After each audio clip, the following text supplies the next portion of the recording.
apresentar, sou Fernando, para quem não me conhece. Estive aqui o ano passado numa conferência missionária. Sou um dos pastores da Igreja Evangélica Menonita em Curitiba. Sou um dos 11 pastores da nossa igreja e trabalho na área de aconselhamento. Do aconselhamento a todo tipo de situação, casos ou pessoas. Mas também sou um profissional que trabalho na área da panificação. Eu trabalho com uma empresa francesa, uma empresa que veio para São Paulo em 2013 e 2014 começou um trabalho com farinhas especiais e eu trabalho com essa empresa. Está aqui, vou passar por cá, quem quiser ver. Eu me envolvi na área da panificação porque eu desenvolvi um trabalho durante uns 15, 16 anos no sertão do Piauí.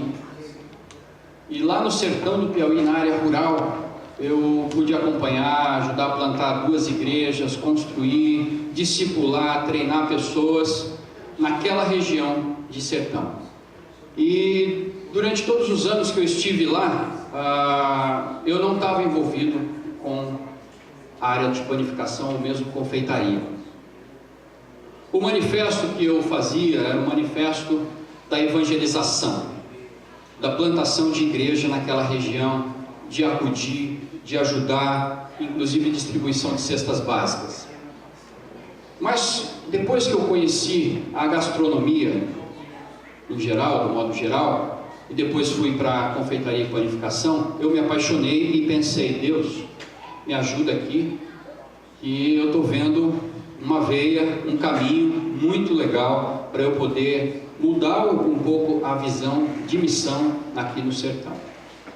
Depois desses 15 anos lá no Piauí, há 2 anos atrás, eu encerrei meu tempo, minhas atividades no Piauí e fui para o Ceará, sertão do Ceará. E lá no sertão do Ceará, a convite de um pastor amigo meu, eu fui conhecer uma região muito carente, de seca extrema.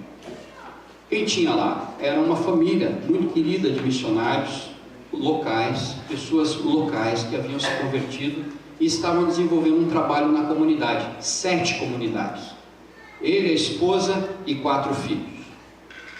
A menorzinha tinha aproximadamente 5 anos, se eu não me engano.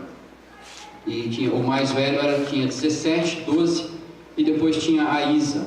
A Isa tem problemas de rebaixamento mental. E eles estavam fazendo um trabalho lindo lá. Me apaixonei, a primeira vez que eu pisei lá foi em 2012. 2013, fiz um projeto missionário para aquela região, para impacto evangelístico em toda aquela região. Eles atendiam 7 povoados. E os 7 povoados, eles faziam reuniões nas casas das pessoas. A igreja, assim, nas casas. E eu fiquei apaixonado. Em 2013 fizemos um trabalho incrível ali, levei um grupo grande de pessoas para poder fazer um trabalho ali, desenvolver um trabalho naquela região. Esse vídeo que vocês verão de 5 minutos, ele foi um vídeo institucional para convidar as pessoas que quisessem participar do projeto, pudessem participar naquele determinado ano no impacto evangelístico. Eu quero passar esse vídeo e logo em seguida eu continuo, tá bom?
não tenhamos dificuldade nessas regiões do nosso sul do Brasil. Temos bastante dificuldades também, desafios na área de evangelização para essa região aqui, carente também, há carência para todo lado.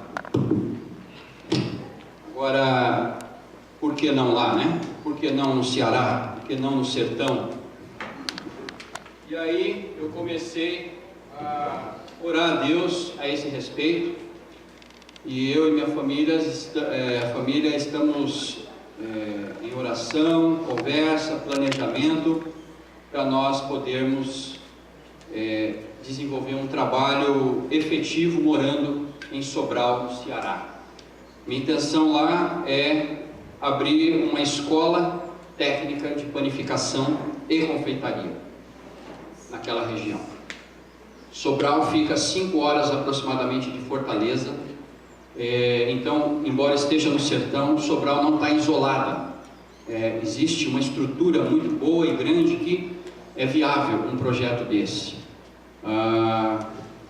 Ainda nós não temos o domínio de todas as partes desse projeto, mas é empreender em missões.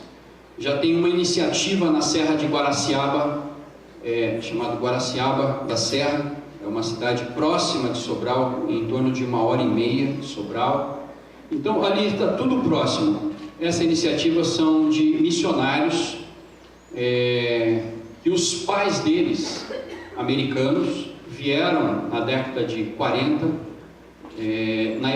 fazer evangelização daquela região, e eles nasceram todos no Brasil, os filhos desses missionários americanos. Então são brasileiros, e os filhos deles,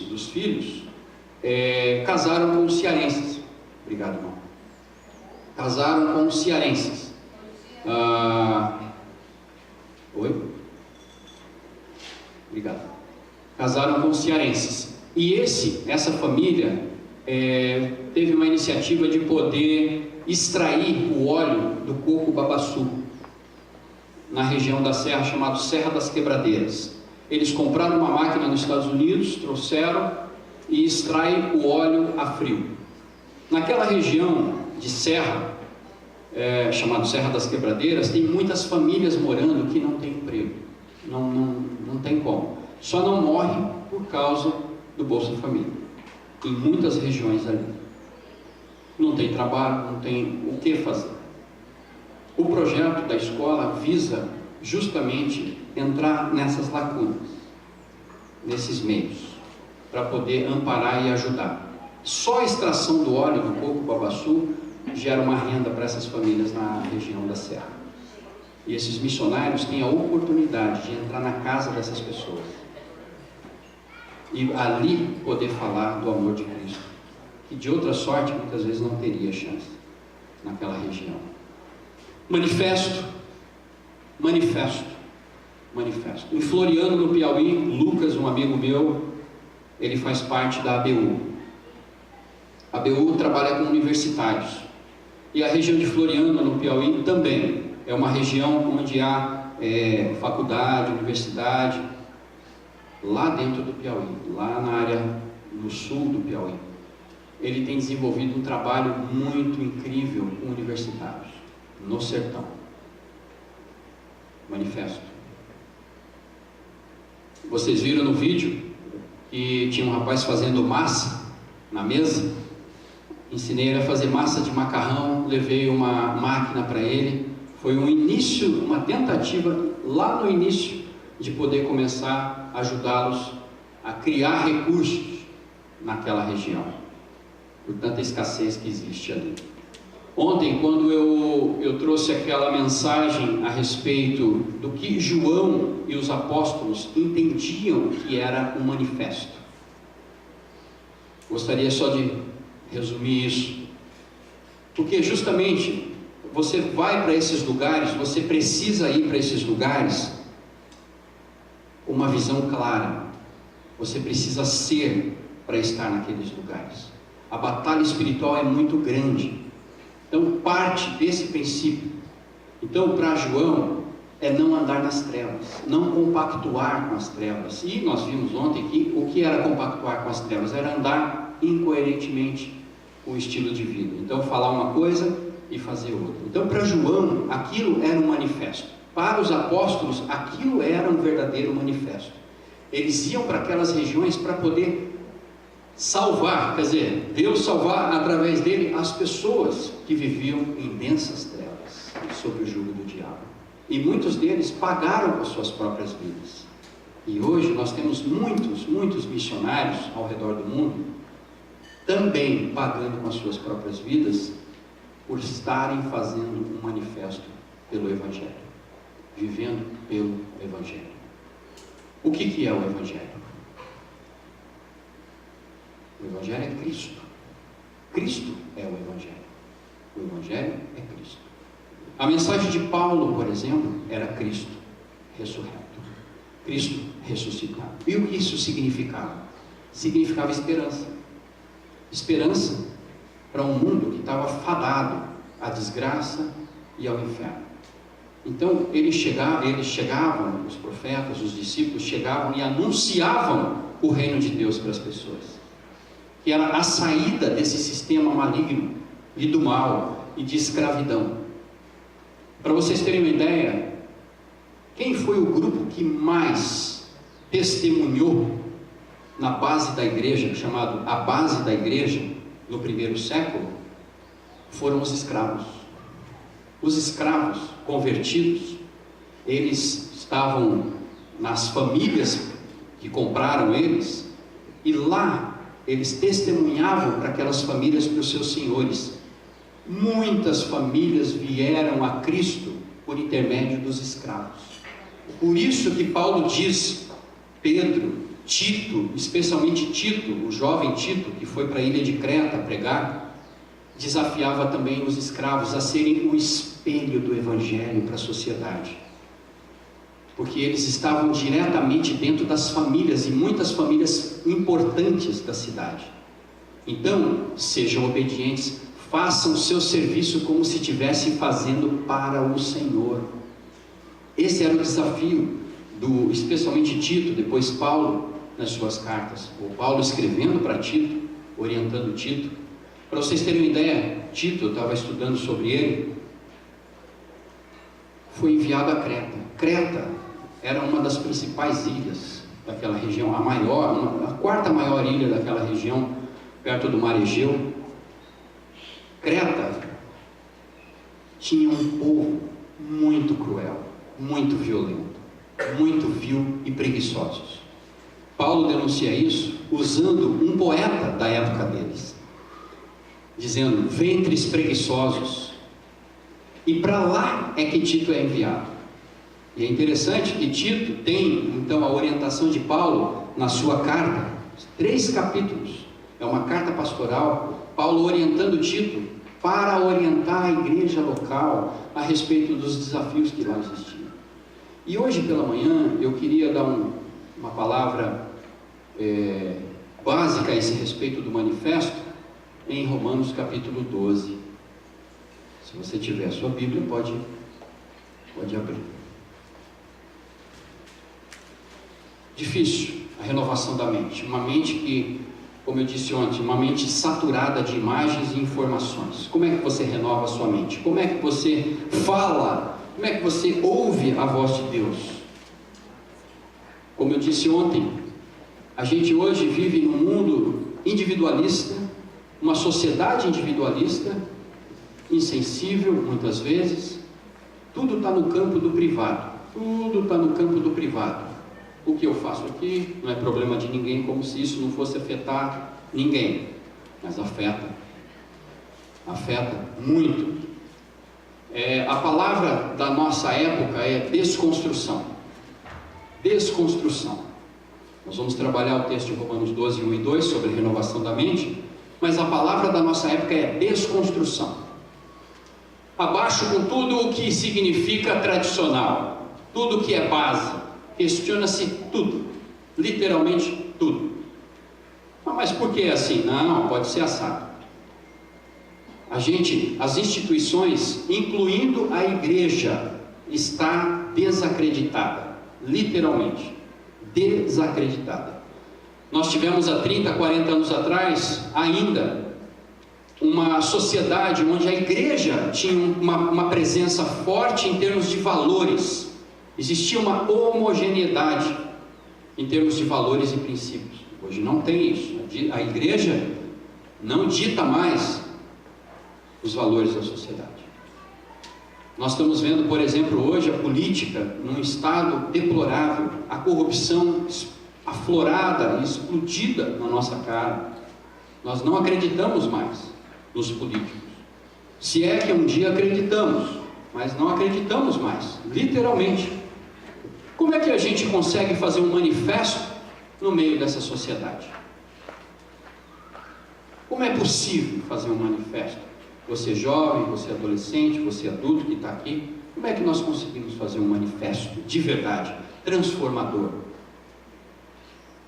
Mas o apóstolo Paulo, a palavra de Deus, nos orienta a esse respeito. Por isso que eu sou muito focado nas Escrituras, nesses aspectos, porque ela, de fato, ela que vai promover uma verdadeira mudança em nós e através de nós, quando a gente realmente se submete a ela, a palavra de Deus, através de uma renovação da mente. Vamos usar as ferramentas corretas, Se o mundo diz que os laços estão frágeis, que as relações são efêmeras, que elas acabam rapidinho, e que é só um clique, um deletar e depois um adicionar, a gente vai dizer o contrário. Porque nós cristãos andamos na contramão do mundo. A igreja do primeiro século da era cristã sofreu muito.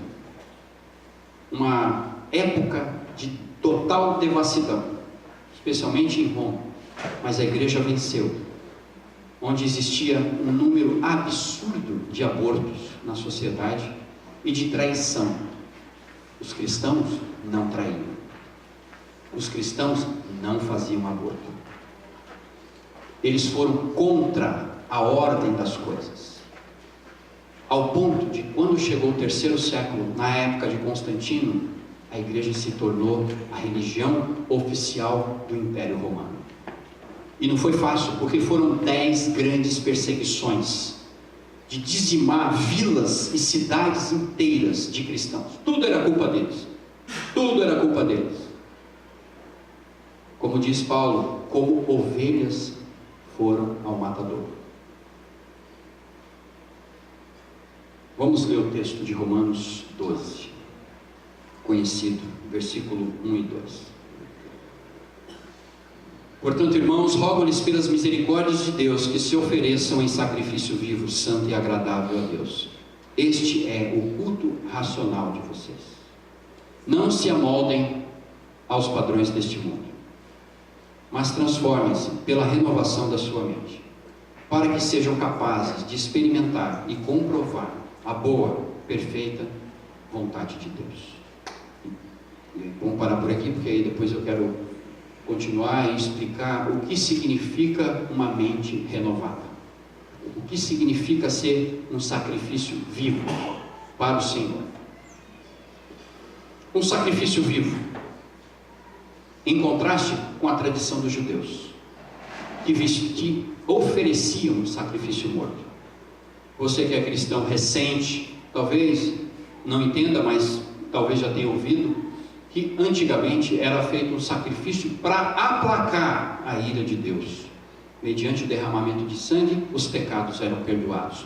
E quem oferecia esse sacrifício pelo povo era o sacerdote. O sacerdote então levava lá no Santo dos Santos e fazia o sacrifício. Precisa disso hoje? Porque o sacrifício vivo, único e santo foi Jesus Cristo naquela cruz, que aplacou a ira de Deus e satisfez a ira de Deus. Interessante isso, porque o sacrifício vivo, em justamente contraste, com o sacrifício morto, que significa o que? O sacrifício vivo: viver inteiramente para Deus.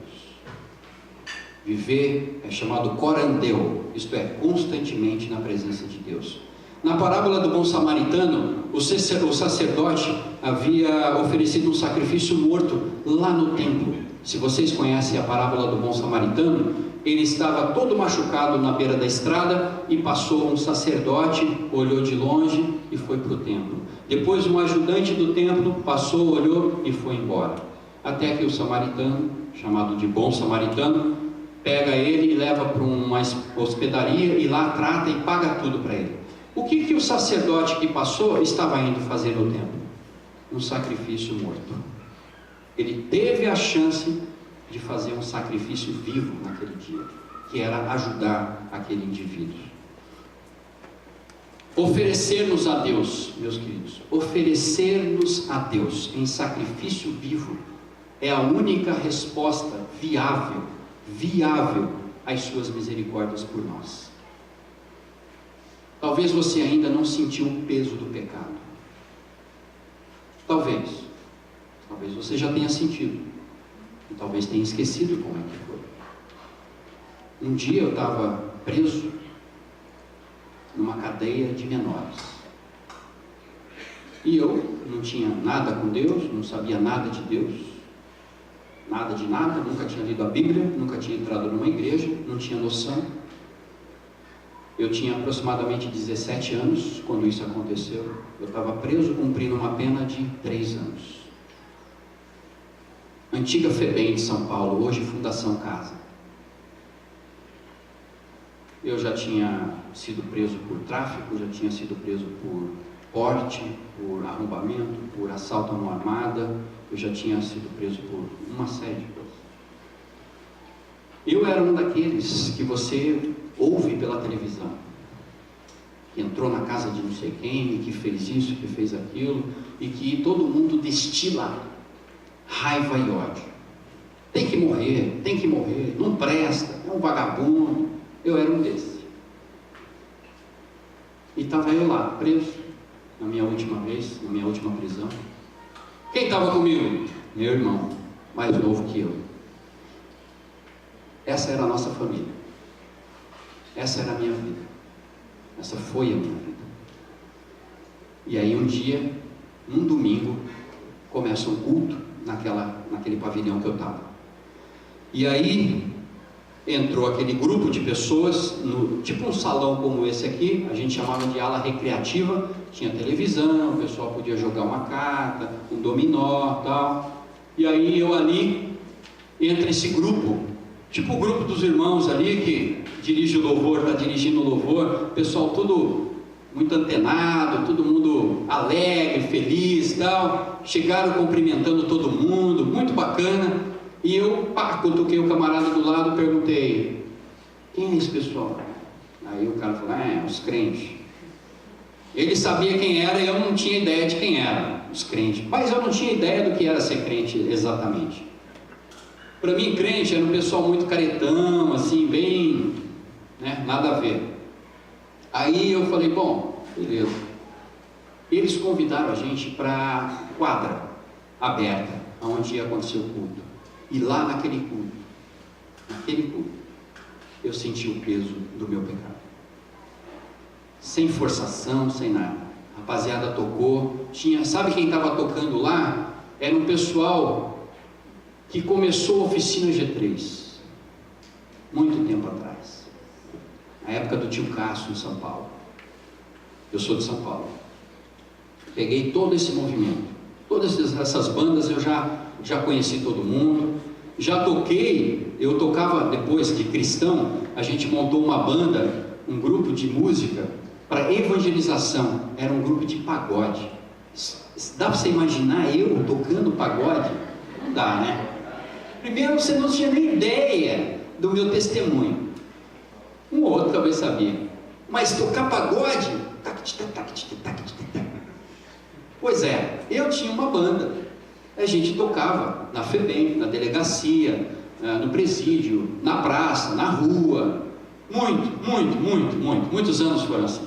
E aí, meus queridos, eu estava lá naquele pátio onde o louvor acontecia, e quando um irmão começou a pregar, aí o bicho pegou para o meu lado, porque aí ele falou assim: Jesus transformou a minha vida, a vida dele. Ele também tinha sido um bandido e Deus tinha mudado a história dele. E quando ele falou isso, para mim foi suficiente. Por quê? porque eu não conhecia ninguém que tivesse entrado no mundo do crime e tivesse saído. Eu não conhecia. Ou o cara saía morto, né? Ou para a cadeia, mas para o céu não. E aí, ali me pegou. Mas eu estou contando isso para esse momento, quando ele falou assim, se confessar, porque eu, muito quebrantado e chorando, eu cheguei até ele e falei assim, cara, é o seguinte, chamei ele de canto assim e falei, aí, como é que faz para ser assim? Aí ele falou, se você confessar os seus pecados, Deus é fiel e justo para te perdoar os pecados. Mas eu não sabia o que era pecados, eu não sabia mesmo. Mas quando ele falou de toda maldade, aí eu entendi, aí caiu a ficha, aí a coisa aconteceu. E aí eu desmoronei na frente dele, caí de joelhos e ele orou por mim. Ali foi o dia da minha salvação. Ali foi o dia da minha salvação. Fazem 28 anos que eu estou liberto. 28 anos. Sou casado com a Francine, tenho Samuel e sou uma pessoa feliz e realizada. Deus tem me usado em muitas ocasiões, em muitos momentos, em lugares diferentes, incríveis. Por exemplo, França Panificação. É um grupo de franceses existencialistas e hedonistas. Esses caras só vivem por prazer. Eu tive a chance de orar na cabeça do diretor. Eu tive a chance de falar do Senhor. Minha esposa teve a chance de falar o que era, porque ele perguntou o que é Calvino, né? O que é esse negócio de Calvino aí? E ela falou o que significava isso. São oportunidades que Deus tem nos trazido. Um técnico muito bom da nossa empresa, semana passada esteve em Curitiba fazendo uma assistência técnica numa padaria onde são meus clientes. Ele me confessou uma coisa achando que eu ia compactuar com aquilo. Simplesmente eu depois fui embora, liguei para ele e falei, cara, estou preocupado, porque você assim vai destruir toda a sua família, com esse vício que você está. Falei do Evangelho, falei de Cristo para ele. Então são oportunidades que Deus nos dá. Oferecer-nos em sacrifício único é a única resposta viável às misericórdias que foram derramadas por você e por mim, porque todos nós estávamos destinados ao inferno, como a Bíblia diz, e Deus em sua graça e misericórdia nos alcançou, e não estamos indo mais para lá, estamos indo para outro lugar. É coerência de vida interna. Quando cultuamos a Deus, estamos oferecendo o quê? Um ato de adoração inteligente, de pessoas razoáveis. Por isso que ele fala culto racional, culto de pessoas razoáveis, que sabem o que estão fazendo, e não o que os intelectuais e filósofos da TV dizem, que esse pessoal é tudo burro, né? Porque eles chamam a gente de tudo burro, eles são tudo burro, tudo iletrado, né? Não, o apóstolo Paulo está nos dizendo que diante de tanta misericórdia derramada, então a única coisa que podemos oferecer a Deus não é o nosso dinheiro, nossa casa, porque isso tudo é dele. Isso tudo é dele. Você não tem nada. Você acha que é dono?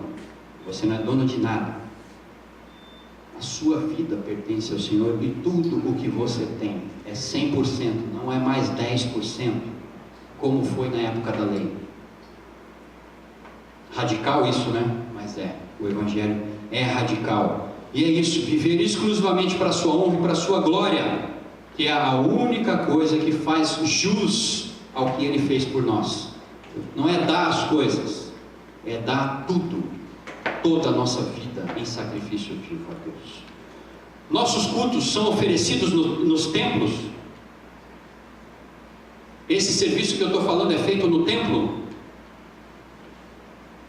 Não, jamais. É feito no dia a dia, é em casa, é no trabalho, é na faculdade, é nos relacionamentos. É isso que é aí, nesses lugares, que você oferece o seu culto racional a Deus. Não é no templo. No templo é fácil, é gostoso, não é? Não é gostoso? Está aqui com gente bonita, cheirosa, talvez alguns não, mas gente bonita, inteligente e às vezes de papo legal. Esse culto é oferecido no templo? Não, jamais. É fora, é no dia a dia, na lida, são os relacionamentos.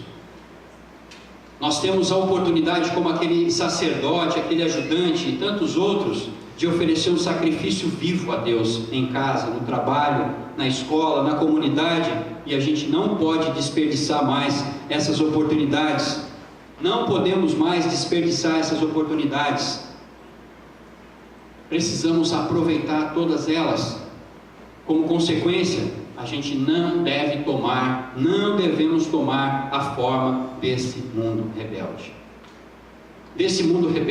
Desse sistema rebelde. E não só isso, é um sistema que tenta plantar a rebeldia no coração das pessoas. E não é só um sistema, é um sistema que tenta implantar a rebeldia no coração das pessoas. Aliás, ser cristão é ter a consciência de que saímos de um estado de rebeldia. Eu disse ontem, o que é conversão? É ter a consciência que saiu da rebelião, da grande rebelião, e hoje submetido a um estado de submissão, de adoração ao Senhor constante.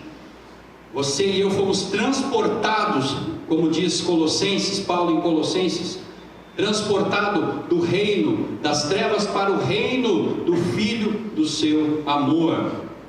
Adoração a Deus começa com submissão a Ele, e não cantoria.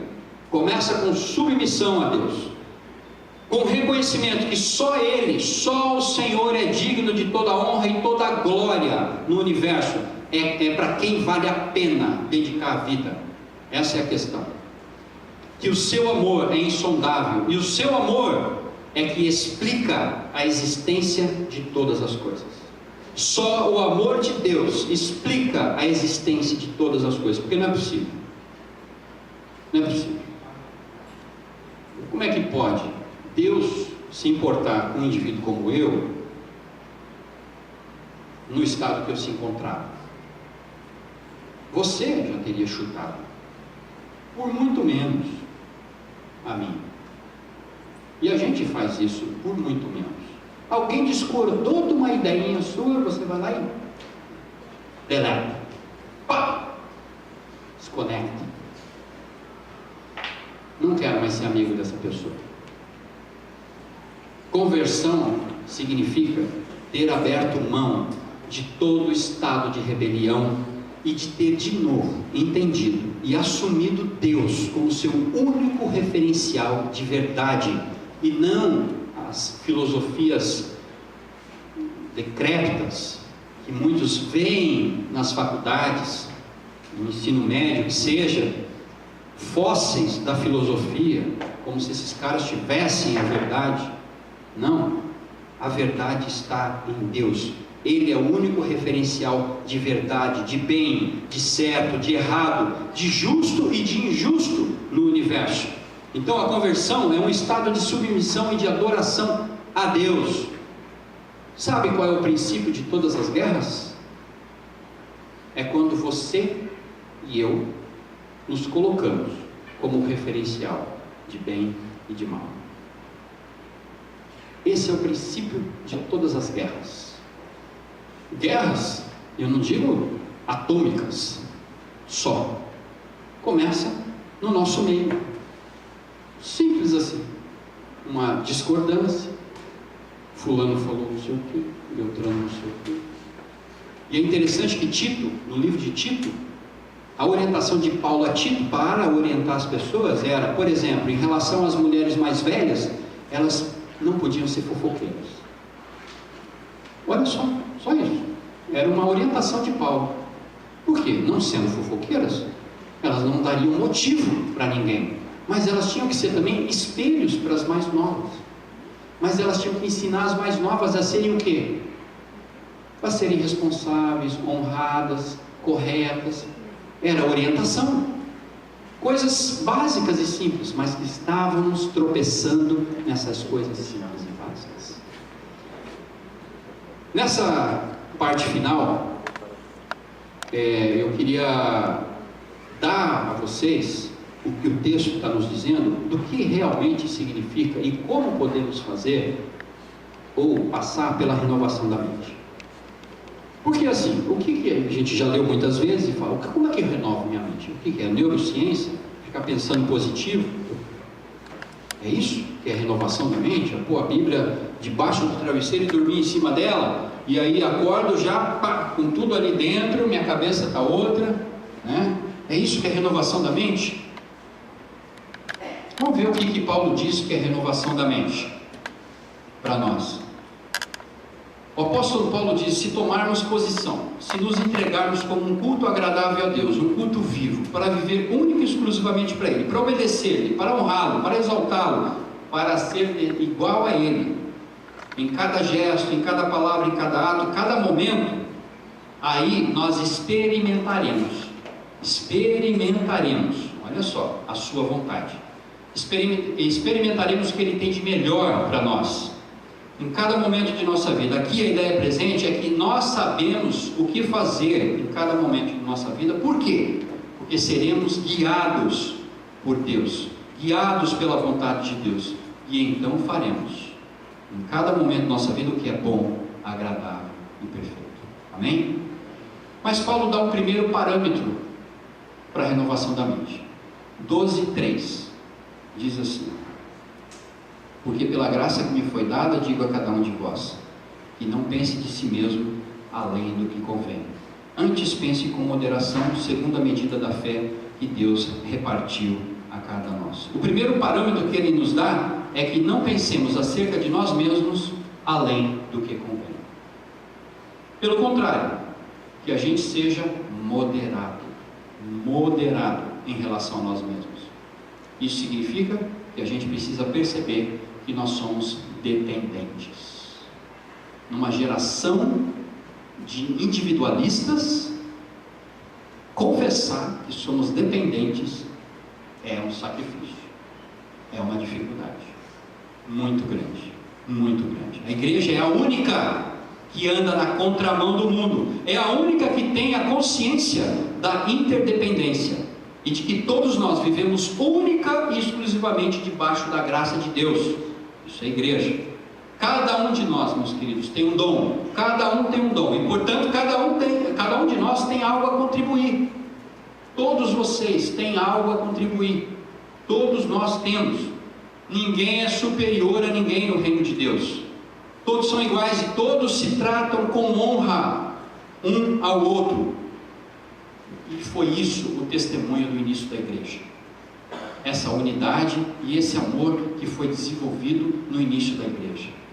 A começar na igreja chamada primitiva. De primitiva não tem nada.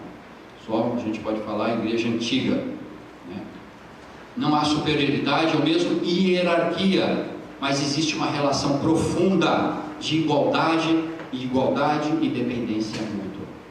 Esse é o primeiro parâmetro que vai de encontro ao sistema rebelde e corrupto do mundo. Por quê? Porque esse sistema rebelde e corrupto, ele é soberbo, é marcado pela soberba, é marcado pela pretensão de pessoas do mundo, que os homens têm a independência e pela crença que os homens têm de que são superiores uns aos outros, e não são.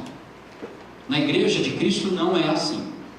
O reino de Deus é constituído de pessoas que sabem que é apenas e tão somente dependente da graça de Deus, porque ninguém é maior do que ninguém é maior do que o seu irmão.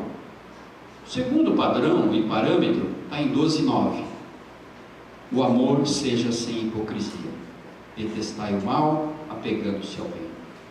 O que Deus quer de nós para que a gente faça um manifesto de verdade? Um amor que nos faça se apegar ao bem, um amor que seja cordial, fraternal, que olhemos para o irmão como alguém sempre superior a nós, como diz Filipenses, e portanto um amor que nos leve a servir o irmão, sem fingimento,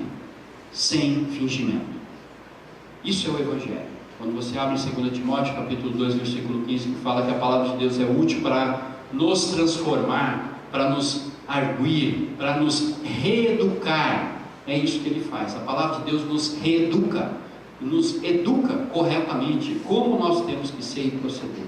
Mas tem um terceiro zelo, 2:11. O zelo não sejais remissos. Até aqui. Esse é um terceiro parâmetro, padrão, na mudança da nossa mente, na renovação da nossa mente. 12:11, parte A. Essa busca constante de servir ao Senhor. Estamos diante de um sistema de rebeldes. Olha só. Olha só, um sistema de rebeldes que planta rebeldia no coração das pessoas. A nossa resposta a esse sistema qual que é?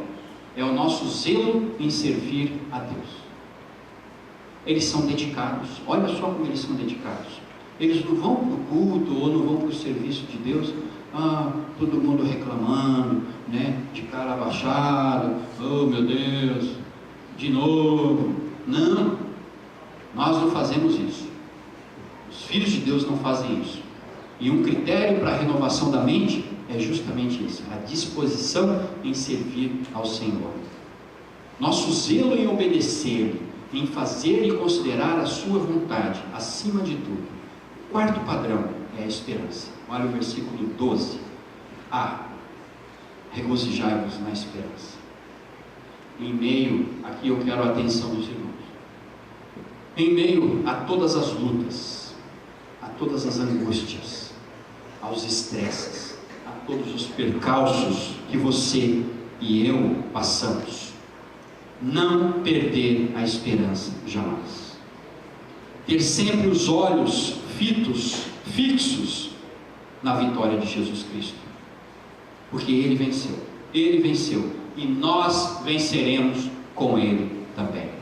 Em João 16:33, no Evangelho, diz o seguinte: eu lhes disse essas coisas para que em mim vocês tenham paz.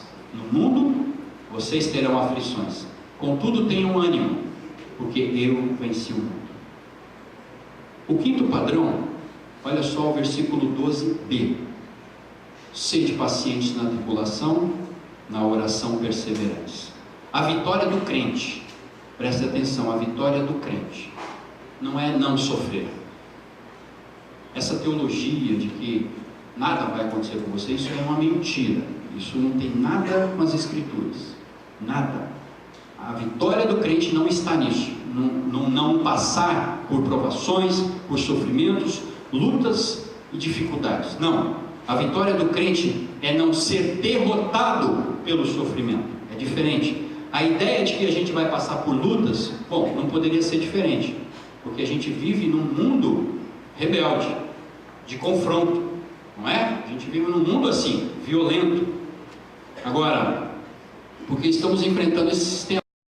Agora, no meio dessa luta, vamos ser o quê? Pacientes.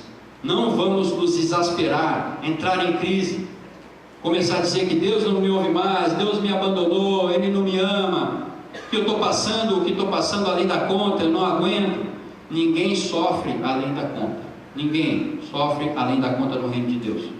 Não há tentação que nos sobrevenha que Deus não provê junto com ela o livramento ou algo que a gente não possa suportar. Não há sofrimento que aconteça isso. Portanto, paciência na tribulação e perseverança na oração é o que todo crente tem que fazer.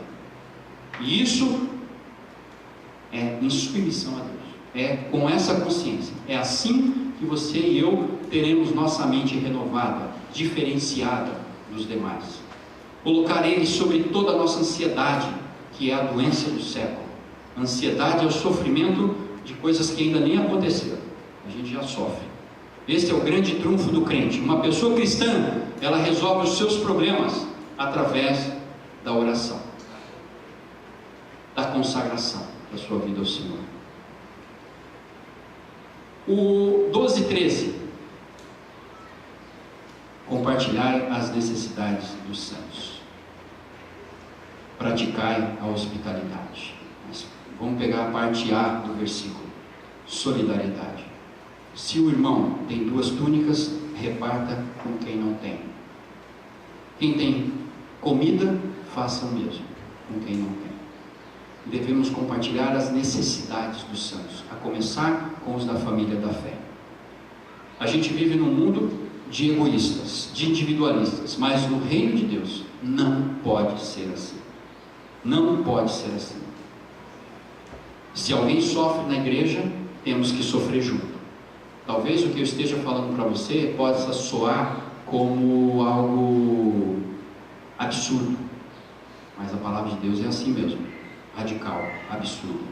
Não estou dizendo que aqui que todos sentem essas coisas uns pelos outros, não, mas deveríamos sentir a dor do outro, as dificuldades do outro. Tem gente sofrendo calada dentro da igreja, com medo de falar que está passando necessidade. Por quê? Porque passar necessidade para muita gente significa falta de fé. E não existe nada mais enganoso do que isso. Nada mais vil e mau. Fruto de um ensino herege que tem entrado nas igrejas de um modo geral. Isso é falta de fé. Está passando isso porque tem algum pecado na vida. Certo? 12:13 diz, a parte B, praticai a hospitalidade. Nenhum cristão está jogado na rua da amargura, muito menos na rua. Nenhum cristão precisa ir morar na rua. Não importa a crise que sobrevenha à nação que a gente se encontra. Não importa, não importa. Sabe por quê? Porque Deus fará um milagre, é isso?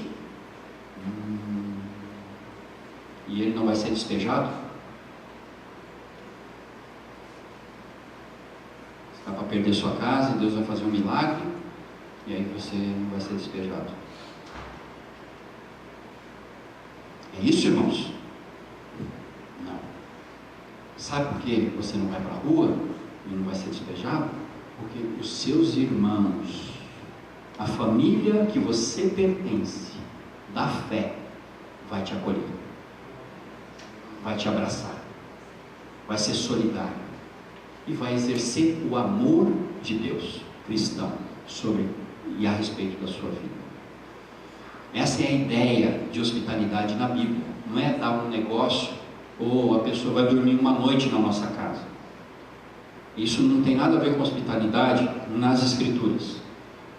Nas Escrituras, a hospitalidade é muito mais radical e muito maior do que isso. Existe um ministério que roda o mundo, chamado AME, que roda o mundo, ajudando pessoas que passam por catástrofes naturais, que perdem tudo, literalmente tudo. Às vezes, a vida dos seus familiares vão embora junto. E esse pessoal está lá, sendo hospitaleiro, cordial, solidário. Essa é a ideia. Então não é só hospedar uma pessoa, mas é dar abrigo a quem perdeu tudo, até o seu teto. Nenhum filho de Deus fica sem teto, porque os seus irmãos vão lhe acudir. Este é outro padrão que contraria um sistema rebelde. No sistema rebelde é cada um por si. Cada um por si, Deus por todos, não é assim? Mas no reino de Deus não é assim. É todos por todos. Amém? Oitavo e penúltimo padrão para a renovação da nossa mente está no versículo 14. Abençoai os que vos perseguem, abençoai e não amaldiçoeis. Os súditos do rei não têm inimigos. Os súditos do rei não têm inimigos. Sabe por quê? Porque eles não desejam mal a ninguém. A ninguém. Não se levantam contra a vida de ninguém. Esses são os súditos do rei. Pelo contrário, mesmo quando perseguidos, sabem abençoar. Sabem abençoar. Não pagam o mal com o mal, mas pagam o mal com o bem. Quer ter a sua mente renovada? Quer ter realmente a sua mente renovada? Então, siga os padrões da palavra de Deus. Nossa mente precisa ser exercitada. honrar o irmão, obedecer a Deus com zelo, ter esperança em meio à luta, ser paciente na tribulação, perseverantes na oração, compartilhar as necessidades dos santos, dar teto a quem não tem, abençoar os que te perseguem. Isso vai mudar a nossa forma de agir e de pensar a respeito de tudo e de todos. Você, cristão, tem que ter a cosmovisão cristã, a visão de mundo cristã de Deus, e não ser moldado pelas vãs filosofias que estão aí no ar. Tem tantas que elas estão no ar, elas pegam a gente durante o dia, muitas vezes. Quero concluir dizendo o seguinte: versículos de 18 a 21 nos mostram que os cristãos que têm a mente renovada e que norteiam sua vida pelos padrões de Deus, farão de tudo para viver em paz com todos os homens. Jamais se vingarão a si mesmos diante da maldade, mas deixarão que a ira de Deus resolva isso. Faça justiça de verdade. O súdito do rei dará lugar à ira de Deus. Por quê? Porque é Deus quem faz a verdadeira justiça, e justiça duradoura. Eles só farão o bem, transformados pela renovação da vossa mente e do seu entendimento. Darão comida a quem tem fome, mesmo que esse seja o teu inimigo. Água aos que têm sede, mesmo que esses sejam declaradamente os seus inimigos. O papel do cristão, segundo o apóstolo Paulo, é amontoar brasas vivas sobre a cabeça dos seus adversários, é deixar ele maluco. Como é que esse cara fez isso? Não acredito. Era para ele me matar. Olha o que ele fez. Ele vem aqui e beija minha mão, ou lava o meu pé. Isso confunde a cabeça das pessoas. É isso que Paulo fala sobre amontoar brasas vivas sobre a cabeça das pessoas. Significa que ao fazer o bem, nós damos ao Espírito Santo o ambiente necessário para que ele trabalhe na consciência daquele que se declarou inimigo de cada um de nós, de modo que a sua consciência seja incomodada a tal ponto que ele venha se arrepender. E para fechar, Paulo diz: não se deixem vencer pelo mal, mas vençam o mal com o bem. Amém? Essa é a reação de alguém cuja mente foi transformada pela renovação do seu entendimento. Vamos ficar de pé?